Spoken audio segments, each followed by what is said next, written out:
Okay, this is just like speaking with a bunch of neuroscientists. So you normally go up with 40 slides. They have 20 minutes to talk. They get through 5 of them, and you always end up with half your time, and that's exactly where I am right now. I've got 17 minutes out of 30 minutes. Heidi, I promise to get you back on time, but then it's going to be your responsibility after that to keep everybody doing what they're supposed to be doing. I had an opportunity to dive into suicide in ways that few people ever get to. I commanded twice in Iraq. I spent 24 months in Iraq. 2004, 2005, I took the 1st Cavalry Division over. A total of about 50,000 folks worked for me during that time. I had 1 single suicide out of 169 soldiers that I lost. In 2006, I was the operational commander in Iraq. Had 145 to 150,000 folks working for me, and our suicide rate went up. I came back to the States and worked for Bob Gates for 17 months, traveled to every single hospital in the United States military, both abroad and at home. And it wasn't until I became Vice Chief of Staff that Medical Command came into my office one day and put a slide down in front of me. And that slide showed that the most prolific wounds that we had coming out of this war were not people who had been shot or blown up or had, in fact, lost an arm, a leg, or multiple limbs. It was, in fact, people with traumatic brain injury and post-traumatic stress. And I'm embarrassed to tell you, I did not know what traumatic brain injury and post-traumatic stress was. I spent 4 years, the next 4 years of my time as vice, as much time as I could spend trying to educate our force about traumatic brain injury and post-traumatic stress and learn everything I possibly could. At the same time, the Army's suicide rate had doubled since 2001. We had gone from 10 per 100,000, which was 1/2 the civilian suicide rate, to just over 19 per 100,000 in 2009. And the Secretary of the Army and the Chief of Staff of the Army asked me to lead a task force to try to reverse that trend. Now I'm going to throw a little cold water on what you're going to be doing here in the next couple of days, because I'm going to be telling you that there are a lot of programs that can help, but there aren't enough, because we don't know enough. We don't know enough about the human brain. And we have set up a research system in this country that is retarding our ability to get at the answers we need. Now, our suicide rate went to just over 19 per 100,000 for a demographically corrected population. You heard Pam Hyde talk about the numbers. Suicide is prevalent in youngsters, much more prevalent in youngsters than it is as you get older in life. And the CDC corrected for us and gives us a demographically corrected population that mirrors the Army. When I left the Army, the average age of a soldier went down by 5 years after the 40 years that I spent in it, but it corrects, they corrected it for us. We topped out at about 22 per 100,000, which was a little over 3 over the national average. We had 349 suicides last year I worked with them. You heard Pam Hyde, there were 39,000 in this country. 39,000. And I often felt, as I was getting pummeled every month as we published our suicide numbers, my God, you're focusing on the 349 we're going to have service-wide for a force that has been fighting for 9 years in 2 different theaters of war. You're going to beat me up for my suicide rate going up, and no one's talking about the 39,000, almost 40,000 that occur in this country every single year. It was amazing. It was absolutely amazing. But we went at it as hard as we possibly could to figure out ways that we could reverse that trend. And we had some success. I think you know in the Army we have certain advantages that you all don't have. We have a very captive employee base. And when we want to teach suicide prevention classes, we can bring in the experts, and we did. We brought in the best experts we had. We looked every commander in the face. We made him put it on his official form that he would be graded on, that he had the responsibility to lower the suicide rate in his unit. But we didn't see a lot of movement.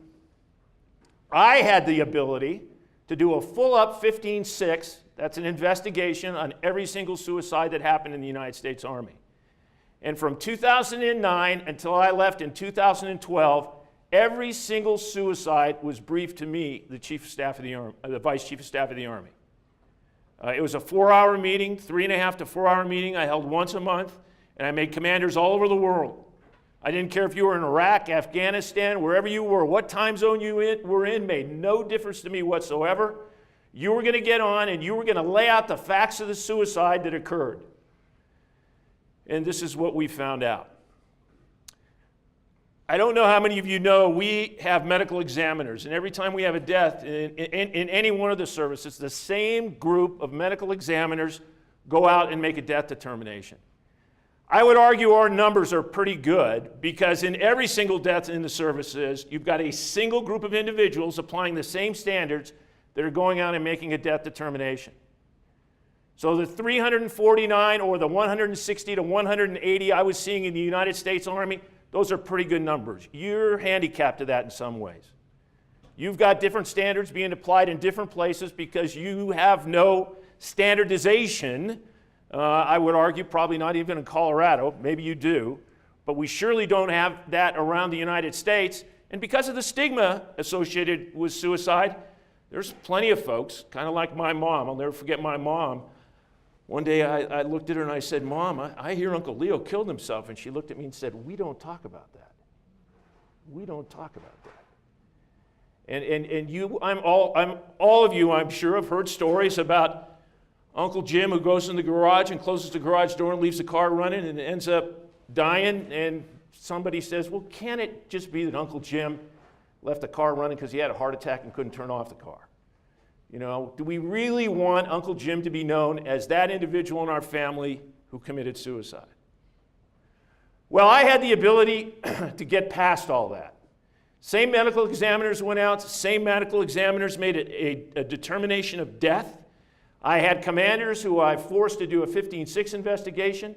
I don't know how many of you know that the rules of HIPAA no longer apply when you die. At least they don't right now. One of the issues we had in the Army was there was no doubt from the briefings that I had every single month that we were assessing and bringing people into the United States Army who had severe mental issues, who never should have been put in the situation of being in the Army. But because of HIPAA, one of the rules that's out there, I couldn't get at that medical information.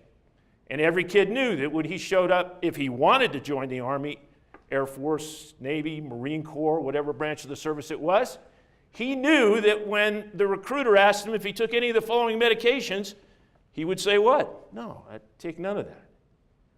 I found case after case where I had mothers smuggling those medications to new recruits. Not only new recruits into places like Fort Bend Harrison, but cadets at West Point who committed suicide and their mom was sending her their drugs because he never admitted that he had had a problem and was on some really serious drugs that would have disqualified him from being in the service. I could open up the records and look at every single one of them, and here is the statistic that brings me to where I am today. In 4 years of having every single suicide briefed to me in the United States Army, between 160 and 180, between 49 and 51% every single year had gone in and sought help for the problem that they had. That, to me, was an amazing statistic. Somebody would throw up and show me where a doctor, and we had strict rules in the Army on how we did this, if you were considered a threat to yourself or somebody else, an immediate threat, you were required to be put into an inpatient program. And we had problems with that because we'd gotten rid of all our internal inpatient programs except for a few of our hospitals. And I know right here at Fort Carson was one of the places I had to come many, many times because some of the issues that they were having, we relied on civilian contractors to provide those facilities for us. So at times there was a tendency of people not necessarily, I believe, I think some of my doctors, who realized it was going to get hard to get somebody in there, but I can't tell you how many times I saw a medical record of a young individual who killed himself 24, 48, 72 hours before, and clearly written by the doctor as this individual is no threat to himself or anyone else. Yet 48, 72 hours later, they committed the ultimate act. That single statistic kind of drove me, and combined with the work I was doing in traumatic brain injury and post-traumatic stress, to find that our knowledge of those two problems is as, I tell everybody, if you have traumatic brain injury or post-traumatic stress in this country today, it's kind of like having a heart attack in 1930 or going to see a cardiologist in 1930. That's where the state of the science is right now. And the reason the state of the science is right there now is because we do not share databases in this country when we fund research projects. Now, that's going to be hearsay to some of the folks in here who are going to say, whoa, where are you going, General? Well, I have dedicated my retirement to trying to change that, to find better diagnostics and treatments for traumatic brain injury and post-traumatic stress. And if you know anything about post-traumatic stress, you know that the comorbidities associated with post-traumatic stress are general anxiety disorder and depression. And if you know anything about suicide, you know that many of the individuals who commit suicide have depression. You know schizophrenia and bipolar are all diseases that seem to be in the same family as traumatic brain injury and post-traumatic stress. We're seeing a higher incidence of soldiers who are coming back who have had traumatic brain injury who are having early onset Parkinson's. We're seeing a higher number of soldiers who come back with traumatic brain injury who are developing early onset dementia and in some cases even Alzheimer's. It seems that many of these diseases are connected. As neurodegenerative diseases, they are connected. And the way we fund research, and the way I funded research in the Army, is I provided it to universities like the University of Colorado, my own state, the University of Washington, to collect information based on a hypothesis. Those people would collect that information. If their hypothesis was correct, they'd publish wonderful papers with them as the lead author or the last author. They would not provide their data sets. They would report their findings, and no one shared their data. And that's really where we are today. And One Mind is committed to supporting open science principles to get at all these issues. We've set up an incentive system in research that it's an incentive not to share. And one time in this country, we changed that. And that was when a whole bunch of moms, and we really need a whole bunch of moms to get really mad about this. In the same way, a whole bunch of moms got really, really mad about AIDS. And they went up to Congress and they said, we're not going to put up with this anymore. We want answers. And we want you to organize to give us those answers. And Congress created a public-private partnership. And that public-private partnership came together. And it was made up of industry. It was made up of research institutions who got together and decided we are going to share information. And what did they do? When one went down a road or had a hypothesis that didn't turn out, they did the unbelievable act of one drug company telling another drug company, don't go after that compound or down that road, it's a dead end. They shared information, and in 26 years after that, we find ourselves in a position where I've read 3 articles in the last 9 months that say we've cured people of AIDS. We watched Magic Johnson, a person we thought was, hours, if not days away from death, have all the successes that he's had. And we did that because people shared information. If we're going to get beyond suicide prevention programs to really understanding the biology of when somebody does this horrible thing, when you have a person like Robin Williams who understands he has a problem, has the means to get the help, gets the help, but still commits suicide, you've got to ask yourself, what do we have to do to unlock the secrets that can help us get really get at this problem and stop it from happening. Now, Heidi, I think I'm good, right? I think I've got you back on time, and I think I've saved about 5 minutes for people to ask me questions and have discussion. So with that, I will stop and open it up to any questions anybody might have.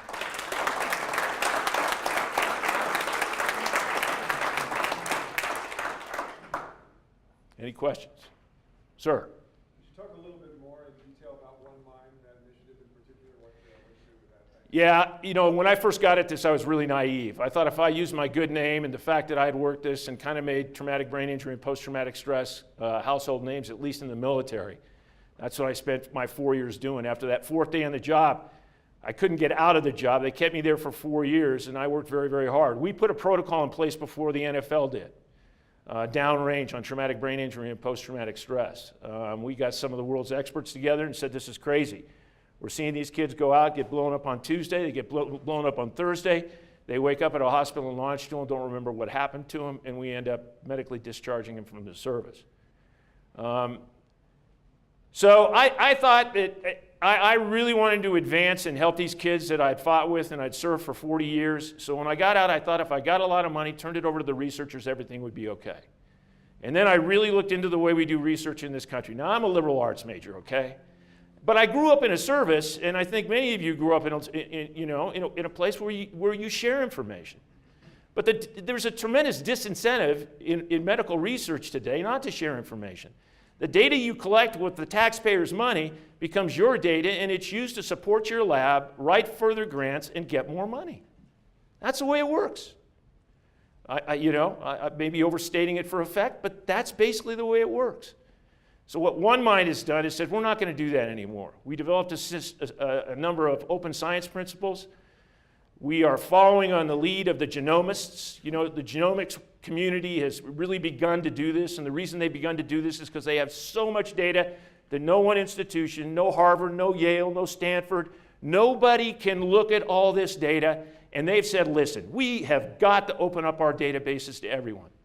The other thing that makes that really important is when Bayh-Dole was passed in 1980, and when you go to a university today, there's tech transfer offices, and all of them feel that they're going to find the golden egg in some intellectual property that comes out of some research funded by the federal government that's going to make up for all the money that the state senator is no longer giving the University of Colorado. Well, maybe you are giving them a lot of money at the University of Colorado, but I tell you, at the University of Washington, they're not getting that money. So there's this kind of tension that we don't want to share our databases because there might be a golden egg in there someplace. We need that money, and we need that kind of development. And we did that because government was so bad at monetizing IP that in 1980 we passed a law called Bayh-Dole. It has been misinterpreted to believe we can't set up data sharing protocols. And One Mind is committed to finding researchers who are willing to share data. We found 11 institutions all across the country who have begun the largest longitudinal study of traumatic brain injury and post-traumatic stress ever taken on. They are all across the country of researchers who have made up the determination they're going to share their data. They're going to invite other researchers in to assist them as part of their research. They're going to basically go at this almost open kimono, realizing at the same time they have to create incentive system to keep the youngsters that are working for them and allow them to progress in the profession. So that's what we do. We are totally focused, and we want to prove our model works, kind of like what was proven in AIDS. What drives me crazy about what happened in AIDS is we instituted a successful model that worked, and most organizations, I know, when you institute a successful model that works, they try to replicate that. But what did we do? We went right back to doing things with the rest of the diseases that plague mankind in the same way that we did before Congress got together and changed AIDS. So that's what One Mind's dedicated to. And we are filling in the blanks. When you really get into this, and I don't have time to get into the details, you'll find there's all kinds of things that research grants don't cover, that you need private philanthropy to roll in on top of if you're really going to ensure that the research is done to the standard you want and the database that you collect is going to be one that's going to be useful, give you the targets you need. to find the diagnostics and the treatments that you need. Quick question about your comments about the population of people who actually took their lives and your study of it were so intriguing. Did you get a sense of how many of those folks came to the service with some mental health, pre-existing mental health? Probably about 20 to 30%. I had real horrible problems with polypharmacy. The military had gotten beat up for not providing drugs to control pain. So like any organization, when you get beat up, you go all the way over on the other side. And that's what we had done over time. I had to put in strict rules on polypharmacy. I made it a requirement that no one could be given a fourth prescription without peer review of what the doctor was prescribing. I found stupid things, okay? Because I had the ability to do this. You don't have the ability to do this. I did a post-mortem on every suicide. We had kids, go down range, your wife's giving you a rough time about smoking, you say, I'm gonna quit smoking when I go down range. Go to the doctor, you get a smoking cessation drug. Just about every single one of those smoking cessation drugs says what on it? Could cause suicidal tendencies. And here I had a kid who was up, with an M16 rifle in a remote base in Afghanistan, and he was taking some kind of drug that gave him suicidal tendencies, and he went into a latrine one day and blew his brains out. I want to tell you another thing we found out, and then I'll get off, I promise, Heidi. I think I got one more minute, and I can get this out in 1 minute. In 2007, somebody put in legislation based, and now I'm going to really upset people in Colorado, based on pressure from the NRA, that basically said we could not inquire if anybody who lived off post had privately owned weapons. Okay? I ask you, when you leave here, go look up the JAMA articles and every other article where where medical professionals who have instituted a policy to recommend to people who are in a rough patch to, in fact, separate themselves from their privately owned weapons until they get past that rough patch, till they get the help they need, until they are no longer having suicidal thoughts. The rate of suicide goes like that. And there's enough peer-reviewed articles out there to show that that is in fact the case. And literally, we found ourselves in a position where we couldn't turn to a person who had this problem and say to him, listen, it's time we didn't ask for confiscation. We said, give us the right just to say to the individual, if you have privately owned weapons, you ought to separate yourself from those weapons right now. We finally got that approval to change the legislation in 2013. But I can tell you, 95% of the males who committed suicide did what? They did it as a spontaneous act, and it normally was a weapon. Shot themselves probably in the mouth or someplace in the head. Females don't commit suicide that way. Females don't want to disfigure their body. I mean, I know more about how people, at least in the military, about 800 over the 4 years I was there, commit suicide. And it's amazing some of the things, the little things that you can do just like that to drive the rate down. But at the same time, I really believe the key here is learning more about the human brain and not putting all these diseases in these silos we put them in, but realize that they're all connected. I mean, we've heard it today with stories of schizophrenia and suicide, bipolar and suicide, depression and suicide. That's what we really need to understand so we can all be much more effective in the common goal we all have. So thank you very much.